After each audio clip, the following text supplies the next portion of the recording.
Good morning, everyone. My name's JK from Microsoft. Glad to be here today with you. Although we can't be in person, we want to make sure that we share with you some great insight and capabilities around the Microsoft Azure platform. I think firstly, just thank you to Nexio and Vodacom, who are great partners, and also to Dell as well in terms of the journey that we're on with cloud. So you can see my social media details up there. If you want to connect with me on Twitter or LinkedIn, feel free to do so. Today, I really want to focus on a couple of key things. We want to talk a little bit about the market conditions and what's happening in the market around cloud. We're going to go into some detail around the Microsoft Azure platform and the capabilities and the hundreds of services there. And then we're going to spend some time also just looking at some of the backup and disaster recovery facilities that we offer. But before we do that, let's start with a quick video.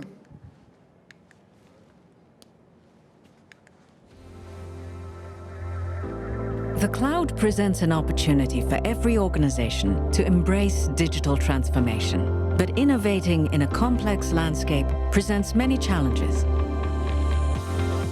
At Nedbank, we needed to be more agile, more client-focused, more competitive, and even more digitally focused than we've ever been. Customers in Africa and around the world are choosing Microsoft to deliver secure, reliable, cost-effective cloud services. Microsoft is the first provider to launch cloud data centers on the continent, bringing technology closer to local businesses and organizations. Since we saw the opportunity to use Azure, it's taken us less than 4 weeks to actually implement a full working system. By implementing Azure Recovery, we focus on what's important to us and our customers, which is our services. Recovery time went from days to only 1 hour and 30 minutes without human intervention. Microsoft, with its Azure services, is a great strategic fit, not only because Microsoft has got an in-depth understanding of Nedbank's technology landscape, but they understand our strategy, they understand our current technology environment, they truly understand our aspirations for our digital goals for the continent and our clients. Azure, cloud for Africa, cloud for all.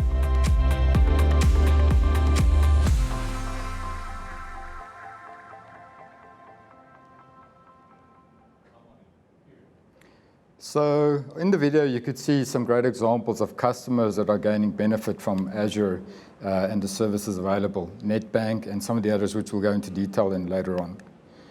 I wanted to start off and just talk a little bit about the market and what we're seeing the South African market. So the slide you see up here is a view of the IT market in South Africa end to end. So the first thing you'll notice is that the IT industry is growing at 11%, which is much better than the overall economy, which is positive. However, what's really interesting is when you drill into it, you can look here and see that from a cloud point of view, cloud is growing almost 40%, right? So that shows you a lot of customers like the Nedbanks, the Peace Parks, eThekwini's are adopting cloud at a significant rate. And cloud will grow to a $1 billion business this year alone. And then we also noticed that the on-prem software environment is starting to decline and really stagnating in terms of that. So again, that's an indicator of what's happening. Now, if we double click on kind of the cloud landscape, we see some very interesting stats, as you can see up on the screen from a market insights point of view. We can see the top 3 areas of cloud that are growing. First of all, are infrastructure as a service, which I think is no surprise to customers. The second one is really around the data platform. So a lot of customers are going on a journey of modernizing their data estates, moving their data from on-prem into the cloud and being able to build, next generation capability around data insights and leveraging the power of AI. And then the third area is really quite interesting as well, which is platform as a service other, which really incorporates a lot of the open source communities. So as Microsoft, we have a huge partnership with some of the open source vendors like Redis, Red Hat, SUSE, etc. And we're seeing tremendous growth in that. And then at the bottom of the screen, you can see in terms of the on-prem world, we find that a lot of customers are moving their on-prem virtualization into the cloud. And from an ERP point of view, around SAP, moving SAP landscape, Sage landscape, as well as Syspro into the Azure cloud, which is quite exciting and drives big cost savings for customers. So What all these customers have in common is they're on a journey of digital transformation. And I love this slide because it talks about, how digital disruption has really changed the world as we know it. So if you look at the American index, the S&P 500, what's very interesting to notice is to see kind of the tenure of companies on that index. So if we look at the 1920s, economies were stable, there wasn't a lot of digital disruption, and the average lifespan of a company on that index was 67 years. So quite long, consistent run on the index. If we move forward into the 1980s, we'll notice that the lifespan of a company on the index has dropped down to 25 years. So if you think back to the 80s, apart from your favorite bands that you liked, it was really about, starting to see a global economy. Companies competing with each other across geos, etc., and technology really coming to the forefront in terms of driving digital disruption. Now, if we forward to the 2010s, it's even scarier. The average lifespan drops down to 15 years, right? So now we're in the area of the Teslas of the world, the Ubers, the Airbnbs, which really started disrupting and leveraging technology. It didn't have a lot of capex, that was locked in, so they could do some very innovative and creative things. What's scary for us in the next 10 years is that if you look at this index, only 25% of the companies on the index today will remain there, and 75% will be new entrants into the market, which tells us there's a lot of competition, and therefore, if you're not disrupting yourself, most likely another organization is going to disrupt the industry that you're in. So that's just some food for thought in terms of how digital transformation is changing the landscape. So you might say that's all fair and well, what about local? So let's look at some local examples. Right, so first of all, hopefully there's lots of Springbok fans out there. And we're quite proud of the fact that we are the official cloud sponsor for the Springbok team. We've been on an amazing journey with them, with Rassi and the team, around really building capability that we feel allow them to win the World Cup, powered by Azure. And let me share a little bit of insight with you. So we worked with an ISV called Mobi, which is a company in Cape Town that really helped the Springbok team analyze and build digital capability. So the first thing they did is they went and analyzed 6,000 games and put 40 million data points in Azure, which in itself is a huge task. And from that then, the coaching team was able to leverage that insight and leverage that information in terms of analyzing games, in terms of driving real-time analytics, etc. And with the power of Azure and using quite a few of the services in Azure, including machine learning, they were able to build some models and really to start, optimizing the way they're doing the coaching, the way they're giving feedback to the players, and also preparing against the competition, which was quite important. And looking forward, apart from winning the World Cup, now they're looking at things like augmented reality and a fan-based app that will give really good insights for us as Springbok fans in terms of engaging with your favorite players, and working with the power of IoT to connect stadiums, to have smart stadiums for a great experience. So really looking forward to what they'll be able to do in future as well. So you might say, fair and well, that's sport. What about business? So let's look at a couple of examples around business transformation. So the Altron Group, led by Mteto and Yati, has done a tremendous turnaround from a family-based business, which was struggling at one point, to really becoming a digital leader. And the first thing that he drove as part of this culture was to really focus on leveraging the power of public cloud. In fact, him along with his leadership team decided for their new premises that they would not build a data center and they would not invest in on-prem capability. And so the day after we launched Azure in South Africa, they put not only their HR but also their payroll system into public cloud, which is quite a bit of trust in terms of being able to do that. And they continue to drive innovation through their group companies and really leverage the cost savings from cloud to plow into innovation in the business. So I think a great example of digital transformation in business. Another one which you probably saw on the video is Nedbank. So Nedbank is interesting because they've been driving a lot of data center migration with us. And you heard Mike in the video talk about what that's mean for them from an agility point of view. But they are literally taking all their on-premises data center servers and moving them into virtual machines and platform as a service, and really doing this at scale as the first bank in the country to really embrace the public cloud journey extensively. So another great example of how digital transformation is driving change in business. From a government point of view, as Microsoft, we're quite proud of the fact that we signed a memorandum of understanding with CETA so that public sector customers, both nationally and local government, are able to leverage the power of Azure. And you can see here is a highlight of the announcement. One of the key examples in terms of what that agreement has meant is Limpopo Health, where we've been working with one of our partners in terms of implementing AI for patient management. So doing facial recognition, medicine dispensary, and really preventing things like fraud in terms of medicine, and which is of great benefit to the government itself. And this is being rolled out across many clinics in Limpopo now, which is very exciting, and really starts driving solutions for some of the challenges we have as a country today. So we're very bullish about what the capability for government means and how we can assist government in terms of their transformation, as the President has said as well.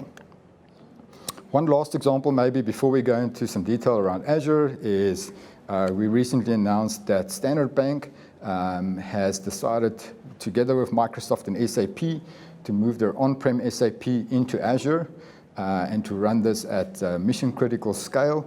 And we're very excited about the possibilities. And later today, you're going to have a session all around SAP on Azure and what that means for you as well. So what all these customers have in common is that they have been on a transformation journey.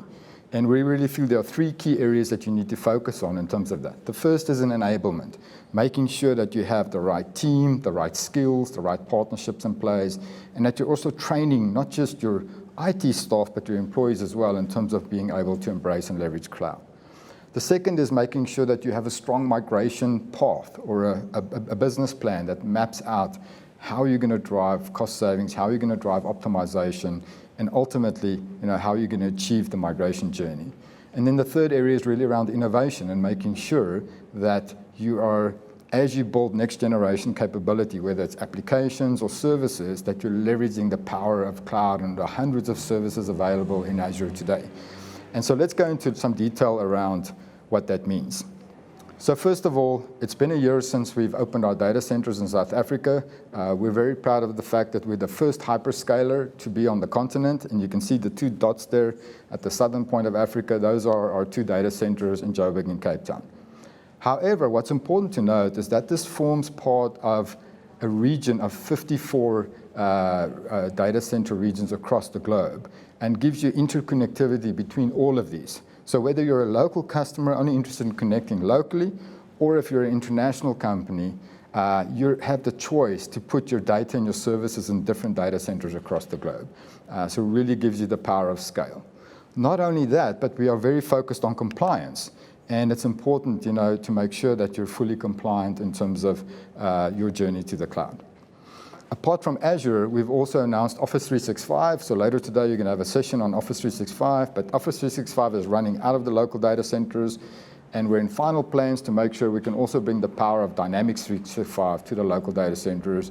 And there'll be an announcement in the near future around that capability as well, which really then gives you the power of all three clouds in terms of your journey and your different applications and areas that you want to take to the cloud. This is just a list of all the Azure services that we run today out of our data center. So the left-hand column, you'll see the foundational services. We are fully complete and fully deployed. In terms of the mainstream services, we've brought in a lot of the advanced workloads. So for example, the M series, which is the biggest and most powerful VMs that we have, that allows you to run SAP on Azure. We've brought in some of the cognitive services and some of the AI capability, and we continue to progress that with some of the advanced services to make sure that you have choice in terms of your journey to the cloud. And then in the remainder of the year, we have a very clear roadmap. We release services on a quarterly basis, so make sure that you get the updates in terms of what's coming so you can plan accordingly. I often get the question about, why did we invest in local data centers? And I think there's really three key areas there. The first is around compliance. So if you're in the financial industry or if you're in government, there's very strict compliance that you have to adhere to, right? The second is in terms of making sure that your data is resident, right? So in terms of the models and the services that you design, to make sure that you adhere to data residency and what that means for you as an organization, whether you're a commercial or a public sector customer. But most importantly as well is around performance. Customers that were connecting into the European data centers previously shared with that it was very difficult to run mission-critical systems out of the Dublin and Amsterdam data centers, and they would often experience a 180 millisecond plus delay in terms of connectivity. Where if the local data centers, you're down to 15, 20 milliseconds, so a really great experience in terms of being able to run the big workloads like SAP on Azure. And those are really kind of the key areas that we focused on when we decided to invest in the local data centers. It's also important to note that we are by far the most compliant hyperscaler out there from a trust point of view, and all the regulatory bodies you can see here. These are over 90 compliances that we adhere to globally. So every one of the 54 regions have to go through checks for these to make sure that you have the guarantee that your data is safe, that you can trust Microsoft in terms of that journey to the cloud. If you go to microsoft.com/trust center, you'll find that there's a wealth of information around this, including how we audit our data centers today. So that's available for you on the public website. A couple of other websites just to be aware of as well.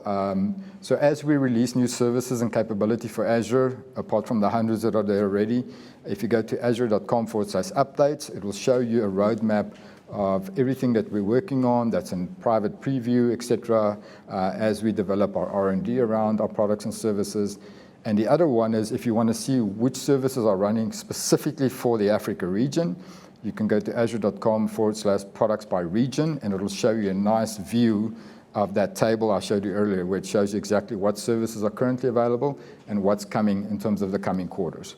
So make sure you reference that as you plan out your data and your migration strategy to Azure. I briefly touched on enablement earlier, and I think it's very important to note that skilling is absolutely key in terms of driving success to the cloud. And as Microsoft, we're investing a lot of money to make sure both customers and partners are able to skill in this regard. From a recent survey that was done around skilling, you'll find that for sub-Saharan Africa, there's really some key areas that stand out where companies feel they need help with in terms of skilling. It's around big data analytics, around cloud computing, around machine learning, and everything app-related. Those were the kind of the top 4 or 5 areas of focus. So taking that into consideration, what Microsoft has done is we've released a public website that's free to all our customers and partners. If you go to cloudsociety.microsoft.com, you'll see all the details there. You can sign up, and there are hundreds of courses available for you to both do self-skilling and also train your teams around that. We've got a variety of courses there, everything from basic cloud platform, all the way through to things like security, modern workplace, Office 365, and even for app developers. We have some great capability there in terms of making sure that you build the necessary skills. And then what's also important around data and AI is to make sure that your teams are trained around that, and we have some resources available there as well. Just to share with you around the Azure role-based training. So a lot of our customers that are on the journey are making sure they're also accrediting and certifying their people as part of that. So even in Microsoft, everyone in the company is responsible for doing Azure Fundamentals, or AZ900 as we call it. I'd encourage you as a good starting point to look at that. And then you can break out on role-based training, whether it's a security engineer, a developer, an AI specialist, all the way through to solutions architects, to make sure that you can build the skills there. And we've also got investments programs where we're helping customers, not just with free training, but also with exam vouchers. So reach out to your Microsoft account team if that's something that you're interested in today. So we had a quick look at digital transformation and what that means around some of the skilling components. Let's get into some detail around data center migration. So the first point is everyone that starts on a data center migration has a different entry point. And what you see here are some common scenarios that are driving the migration decision for customers. So some customers, like the Altrons of the world, have decided to expire their data center contracts, right? Or expire their on-prem data centers. For others, they've acquired additional companies, and they quickly need to integrate those acquisitions into the overall IT strategy. Some have urgent needs, based on business demands up and down. They have urgent need to burst out, and so public cloud becomes very nice in terms of that agility journey. And then for others, it's around security and compliance. The fact that we are so secure and so compliant in terms of our regions gives customers great choice in terms of that. And then the last couple are really around building innovative applications or cloud-native applications and software end of life. So if you're today a customer running Windows Server 2008 or SQL 2008, those software packages have come to end of support, right? And therefore, you have the opportunity to move those into Azure and extend your support by 3 years. So it's a quick way to deal with the situation so that you can do some longer-term optimized planning. When it comes to applications, there's also a lot of choices to be made. Most companies start off to say, am I able to rehost this application? So take the on-prem application and move it into Azure in a virtual machine. Others are saying, can we do a couple of tweaks to it? Can we actually put the application in a container and move it to platform as a service, which gives us some optimization. And then for some very old applications, you'd probably have to re-architect that and rebuild the application. And that's really where it gets complex. We'd probably need to get some advanced capability from our partner ecosystem involved. We could probably spend a whole morning just talking about the application migration strategy and what you need to do there. But it's a very important part to consider. It's not just about moving the infrastructure, it's about also what's your application journey look like. So those are some of the choices that you have today.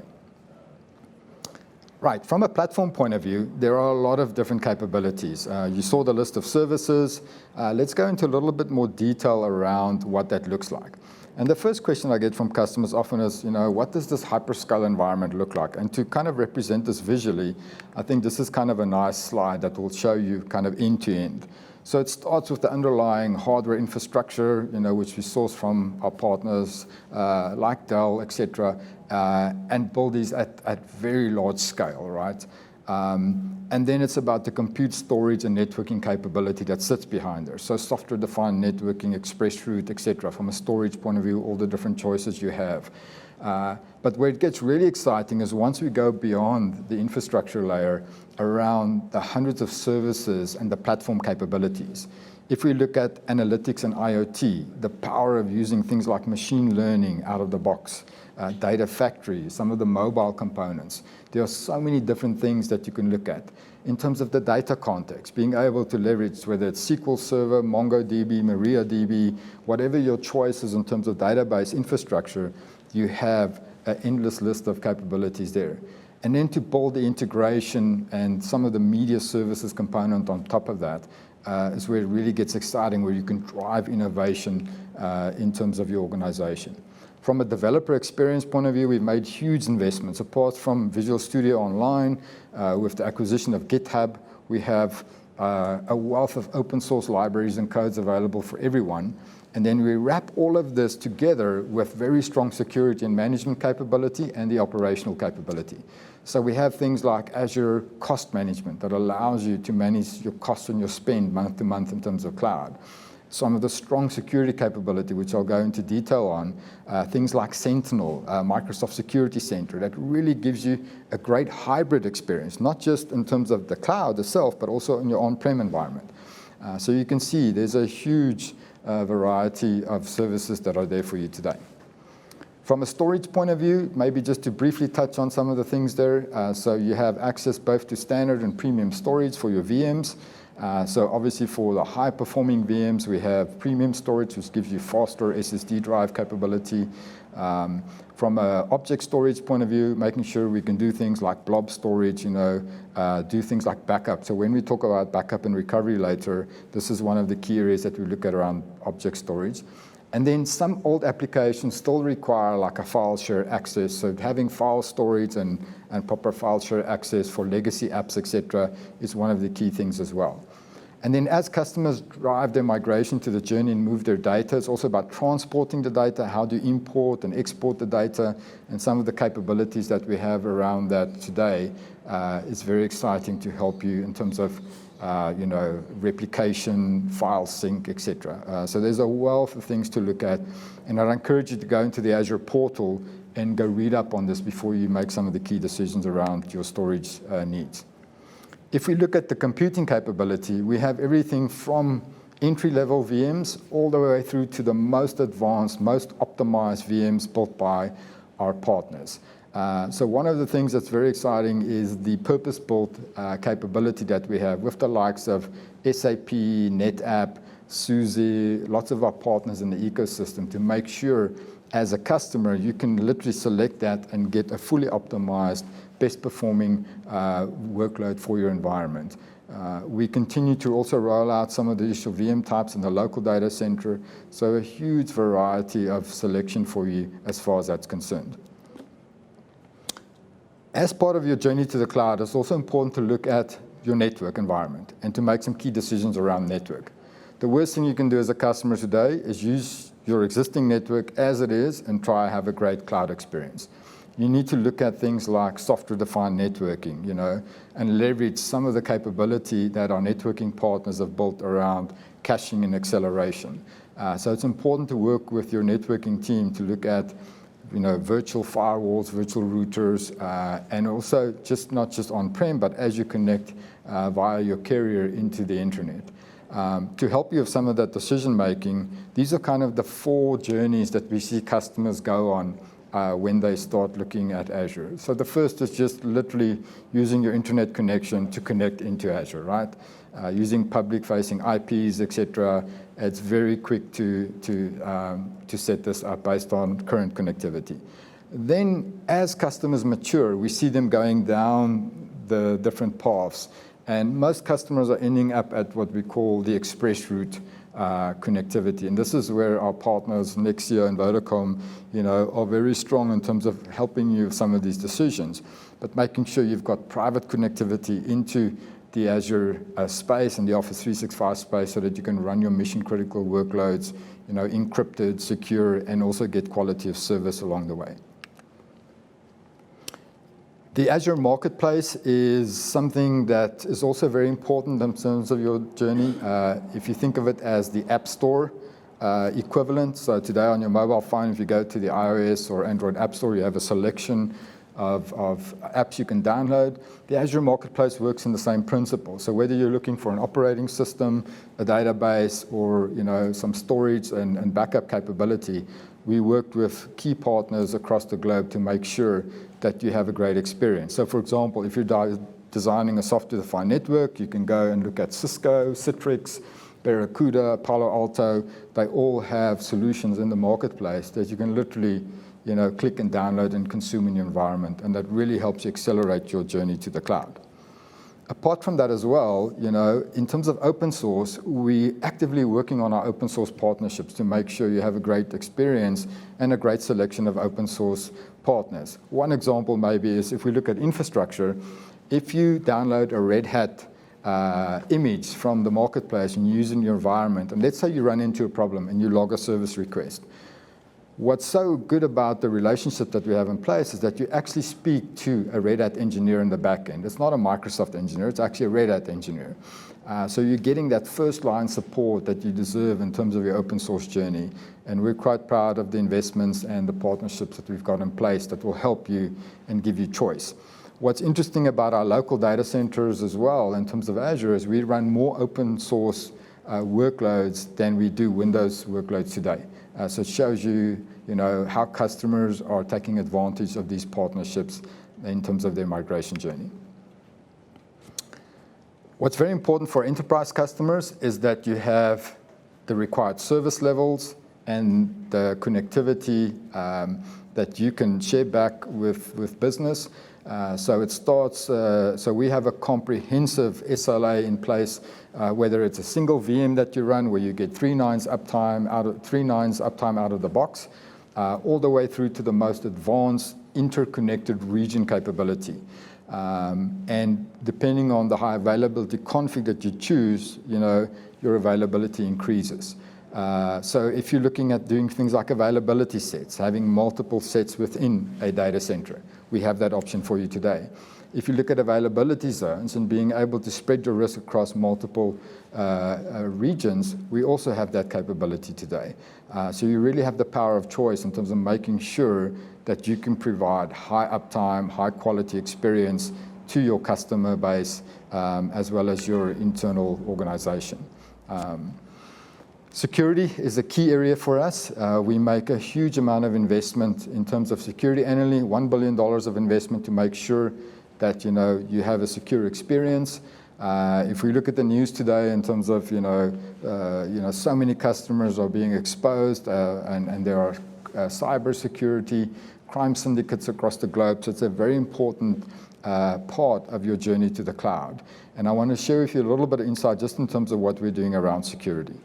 So first of all, whether you're on your device or you're in an application or you're connecting to infrastructure in the cloud, we take an end-to-end approach in terms of security. So we make sure from a device point of view, we can scan and check the device. From an application or a user point of view, we have some Office 365 security capability, some compliance capability that allow you to deal with that. And then when you go to the cloud, we have Azure Security Sentinel, Azure Security Center and Sentinel that gives you great capability as well. An underlying capability that ties all of this together is what we call the intelligent security graph. And maybe just to visualize for you what that looks like. So we have connected all our back-end capabilities, whether it's the hundreds of cloud services that we run, or Active Directory, or the different devices. And you can see some of the stats here. We scan 1.2 billion devices a month across the globe, right? Now, we triage all these signals in the back end and to make sure that we can only share back the detailed information that you need in terms of your environment. So a lot of work going into this to make sure that you have a seamless security experience. Some of the building blocks for security that we have in place today, you can see here under Identity and Access Management, we have things like Active Directory. For Azure, we have multi-factor authentication that allows you to do more strict security, role-based access control. And these are all capabilities that are there out of the box for you today. If we look at network security in terms of application gateway, firewalls, etc., DDoS protection, and then express route, these are all building blocks that allow you to have a good networking experience as you venture to the cloud. And then lastly, around threat protection and security management, you can see some of the investments we made around anti-malware, log analytics, and the one I want to drill a little bit into is Azure Sentinel, which is our latest service. So we recently announced Azure Sentinel as a SIEM product, which basically allows you to, first of all, collect information across both your on-prem environment as well as your cloud. It allows you to detect potential threats to the environment. It allows you to look at how to respond to those, and you can build custom rules around that. And then it integrates with a lot of native tools, not just Office 365, where you're able to bring your data in for free, but also some of your third-party tools that you've invested in to connect them together. And the best part about Sentinel is it's literally a pay-as-you-go model. So you only pay for what you use. And in the back end, it's powered by artificial intelligence as well, which we'll drill into a little bit. The beauty about Sentinel, and the feedback from customers are phenomenal. They say, literally go into the Azure portal, turn it on, I point it to my on-prem environment, I connect my cloud environment, and it just starts building some of the insights for me. The most key thing is that it reduces alert fatigue by 90%. And because we have things like pre-built machine learning models that sit in the background and correlation rules, it really trims down on the amount of noise in the environment. So you're only getting the absolute key things that you need. You're also able to build some of your own models, which is exciting for customers that want to do some custom analysis and capability there. So I'd really encourage you to take a look at that. How it all ties together from a security point of view, as you can see here, you see the intelligent security graph ecosystem with all the partners that are involved as well. It then ties into Azure Sentinel, and you can tie this either into your security operations center if you run your own, or we have partners that offer a managed service for you in that regard. So great experience end to end and a lot of choice for you. In terms of some of the resources that we have things like the Cloud Adoption Framework, the Azure Migration Program, and as well as Fast Track. So these are investments that we've made that help you accelerate your journey to the cloud. So briefly just want to touch on each one of those. So the Cloud Adoption Framework is really a set of governance and plans and tools that allow you to focus on the people, process, and technology component. So it helps you define your business case for cloud. It helps you with some of the key decisions that you need to make sure you build your scaffolding out and you build the environment the best way right out of the box. And it also allows you to put some governance principles in place. So for example, how do you do cost management across departments? It deals with situations like that to make sure that you're making all the right decisions.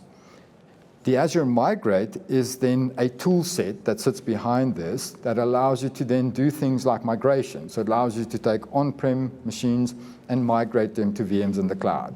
It does both physical to virtual. It also does database migration, and it can even help you if you're planning to migrate across hyperscalers. So if you have some workloads in AWS today that you want to migrate to Azure, you're able to do so as well. And it connects into a lot of the assessment tools in the back end, so Carbonite, Cloudomize, Turbonomics, and Unify Cloud, and use that output in terms of planning the migration so that you have a successful experience. As part of the resources we offer customers as well is we have a program called Fast Track for Azure, which gives you direct access to our engineering teams. The only requirement is that you do one of these workloads that are here today, which are quite comprehensive. So whether you're doing server migration, data analytics, building cloud-native apps, you're able to then log a request where you get access directly to our engineering teams, and they can share with you some best practices based on reviewing your plans and your architecture to make sure you have a successful journey to the cloud. So I encourage you to leverage this, and we're seeing a lot of customers driving their projects and their decisions based off the back of this great program. And then the last area of investment that we're also doing is the Azure migration program itself in the MEA context, Middle East, Africa. We have a program where there's some funding available for customers. So if you are going to do a data center migration, we have not just all the enablement resources and the migration tools, but we also have partners that are specializing in this that can give you an accelerated journey. And if you're interested in that, you can send an email to the meaamp@microsoft.com alias, and we'll reach out to you in terms of that. Something that's also important when customers make decisions around cloud is to understand your benefits and what you're able to do. If you are a Microsoft licensed customer today and you have license mobility as part of that, it's also important to point out that if you're going to run SQL, for example, it is far more cost effective to run that on Azure than it is our competitor. Because you're able to repurpose that on-prem license into the cloud, it drives significant cost savings. And you can see 5x cheaper than our competitors. So make sure you go look at aka.ms, why 5x more, to give you some insights around Windows Server and SQL Server savings as part of that journey. And now I want to play a quick video to show you what's possible, in terms of putting all these tools and resources together, and how a customer has had a great experience in terms of their migration journey. Your work processes, they impact the efficiency and footprint throughout the company. Via digital transformation, we can now rethink the way we do work in our organization. Exaro is one of the biggest coal-producing companies in South Africa. What do we want to do? We want to power better lives in Africa by responsibly investing in commodities. So our new pivot is looking at new renewable energies, moving away from coal. And when it comes to sustainability, to eliminate the energy footprint, it was to move the infrastructure to the cloud. So therefore, we designed the new building without a data center. We're looking for a trusted, reliable data network to replace our own. And we could connect all our mining sites. That way, in dispersed rural locations where connectivity was an issue. When they've got an application to deploy, it takes between 6 to 12 weeks minimum. With Azure, deployment is a minute. And that's one of the agility they were looking for, to say, how do we respond to forever increasing business demand? And Azure enables that because of its agility, its scale, and its level of security that is unmatched. We were really pressed for time and needed to do the migration as fast as possible with as little as impact as possible in order to meet that timeline. So it was quite heavy. And once we actually migrated, the first comments that the users had is that the system is quite fast. So user experience up until today, great. An important factor as well is that minimal business disruption. All the mines are connected directly to the Azure cloud, cutting out a spoke model where they were connected to the corporate building in the past. We immediately had a cost saving of not replacing infrastructure, which amounted to about 30 million rand as we moved to the Azure cloud. And the idea that we stemmed from day one and embarked on was to create a total digital mine where everything will be digitally connected. The mine will be reporting and stuff will all be through the cloud. And we aim to have autonomous vehicles and all the new technology deployed in this mine. We envisage that it will save us around about 15% on the bottom line of the company. So now we have the COO and BU managers looking at the company's performance in real time. Engineers now use these data sets to create innovations, and the time to production is a very short time.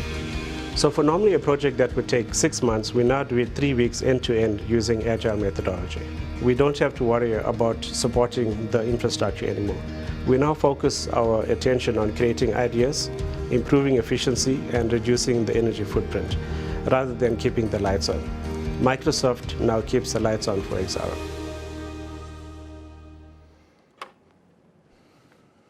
So I love that quote from the customer where he says, Microsoft is keeping the lights on for the organization. And maybe to recap just on 1 or 2 statements from the video. So the first one was, Exaro was able to save 30 million rand in terms of their infrastructure costs, right? When they built their new head office, they decided not to build a data center. They're putting everything in Azure. The second piece was the agility that they now have, right? In terms of rolling out new software projects, where it used to take 6 to 12 weeks, they can literally do this in days now. Quite powerful testament. And then they're leveraging some of the advanced capability in Azure, like one of the things is digital twins, where they actually build a digital replica of a mine, and they can run scenarios and different permutations in the cloud without affecting production in the mine, which is quite exciting. So I think a great story of how the power of all those assessment tools, the enablement, the investments come together in terms of driving customer success.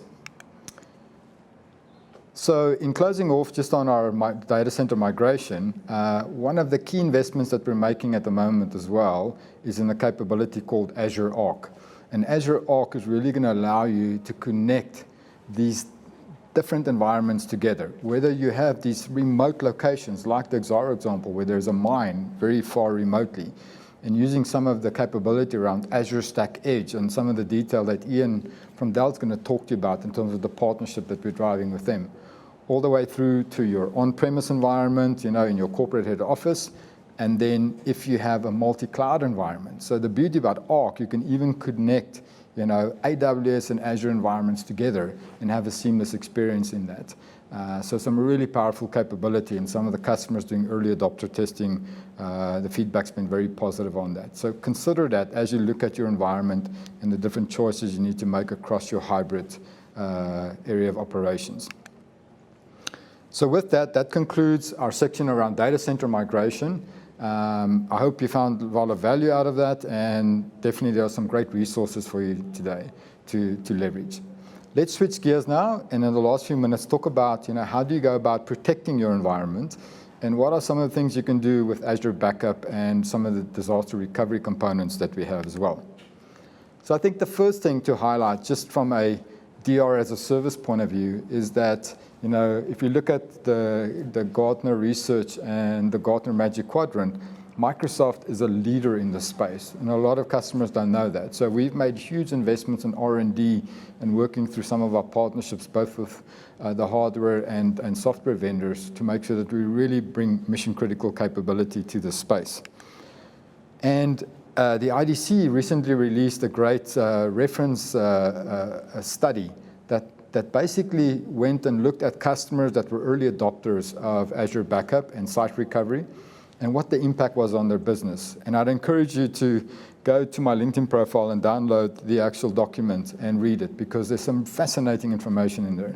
If we look at, on average, customers experienced 337% ROI across a 5-year period, right? 46% reduction in TCO, 99% reduction in lost productivity. So the numbers go on, and 76% faster backup to the cloud than what they had on-prem. So really powerful numbers there, and there's some great stats there that you can leverage in terms of helping you make the decisions. So the feedback we get from customers today is when they're building backup and DR capability, it's quite challenging, right, for organizations. And the key drivers behind this is really cost, complexity, and compliance, right? So from a costing point of view, some of the input costs around the resources, the hardware, the data center capability, whether you're doing it on-prem or through a partner. Some of the complexities, if you're an Exaro that has multiple environments, how do you manage that in terms of being able to restore and backups, etc. And then compliance, making sure that you adhere to the strict compliance depending on which industry you're in. So these are things that are keeping IT teams awake at night. So let's see how Azure can help in each one of those. So from a cost point of view, I think the most obvious is that you don't need to buy new hardware, right? You can literally do this in the cloud. We have the storage, the services, the capability that sits there today for you. You also don't have to worry about CapEx expense, right? You can only pay as you go along. So depending on what you need and what you use is what you pay for, which really helps a lot. From a complexity point of view, rolling out a cloud service is much faster than on-prem, so you don't have delays around waiting for hardware, around configuration, etc. And it's very easy to test failover as well. And there are different permutations. As we go into kind of the examples just now, you'll see what you're able to do. And then making sure that you can integrate this as business continuity as a service, so that your organization experiences maximum uptime and prevent risk. From a compliance point of view, obviously, I mentioned all the industry certifications that we have, the ability also to put that data in different areas of the world because we have over 100 data centers connected worldwide. And it really gives you coverage no matter what your application or infrastructure scenario is. To maybe break it down to look at some of the key areas in terms of driving decisions around business continuity, there are a few key things. The one is we look at backups and what you can do from a backup point of view. We look at disaster recovery. So how do you do disaster recovery across regions and being able to leverage the power of regions around that? And then in terms of high availability, what are some of the decisions that you need to make around that?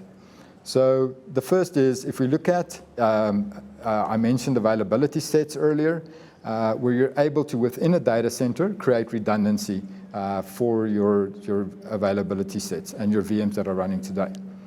Then you can pair different regions together. So you can put, your backup and your data in northern region and pair it, with the west, as we have in the South Africa example. And then the last one that we're busy planning to roll out now is what we call availability zones, where you basically within a region will have 3 separate locations that is outside of a blast radius, where you have 3 different copies of that data, right? That's always highly available. And so for some of our key enterprise customers that are running their business at maximum levels in the cloud, this is something that's really important for them. And we'll be doing some testing with customers in the near future around that.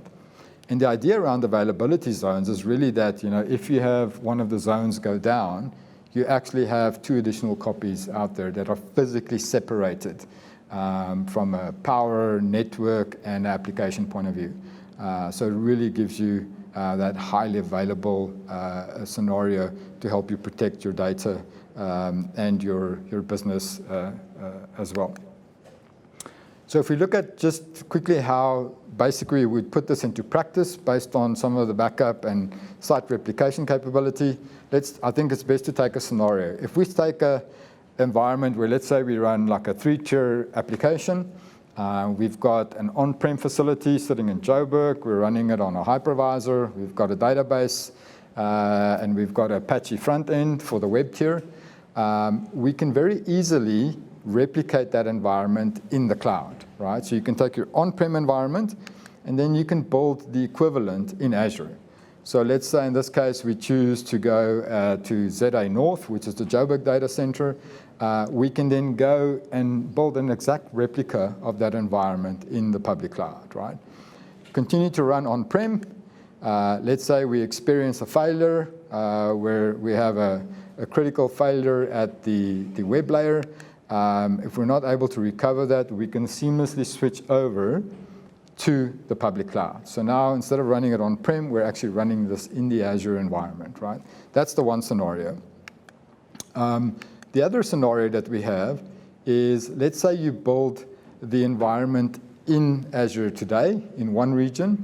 Again, with site replication, we can basically build a second copy of that in another region. So we could have the primary running in our Joburg data center, and we could build with site replication the equivalent in West. And if we were to have a failure, then we'd be able to again switch over very seamlessly. So that's quite easy, and out of the box, it's very easy to configure. What's important with your strategy around backup and DR as well is that we have a wealth of partnerships that we've worked on to make sure the investments you've made in terms of your on-prem backup and your DR strategy, that you can extend that into the cloud. So whether today you're a Veritas customer or a Commvault or a Veeam customer, or you're working with IBM or Zerto, etc., you can take that capability and extend that into your journey as you migrate to Azure, and leverage the power of things like Azure Site Recovery as well. So lots of choice there for you. I want to maybe highlight at the beginning of the session, I played the video where the Etoqueni team were talking about the benefits that they've received from public cloud and from Azure specifically. And Avinash in the session said that one of the key things for them was being able to use site recovery, and it took their recovery times from days to down to an hour and a half. And I think that really speaks to the power of, you know, the services that are available for you in terms of backup and DR planning. And maybe to conclude with, just to look at from that study that I mentioned, the IDC study, we could see that, you know, the customers that have invested in this have had significant cost savings, right? 40% more cost savings from the time that they implemented ASR and backup. So I'd encourage you to look at it as one of the easiest areas to enable in terms of your cloud journey. It's also a good place to start to say, how do I take my on-prem stuff and literally just back up in the cloud or build a replica in the cloud. And we're seeing as part of that migration journey that many customers are starting at this point. So please take a look at that and investigate that as well. So with that, that's been a whirlwind tour of, you know, digital transformation, data center migration, some of the assets and resources that we have available, both as Microsoft and as our partners, and then looking at backup and DR and what you're able to do. I'd like to thank you for your time today and enjoy the rest of the sessions.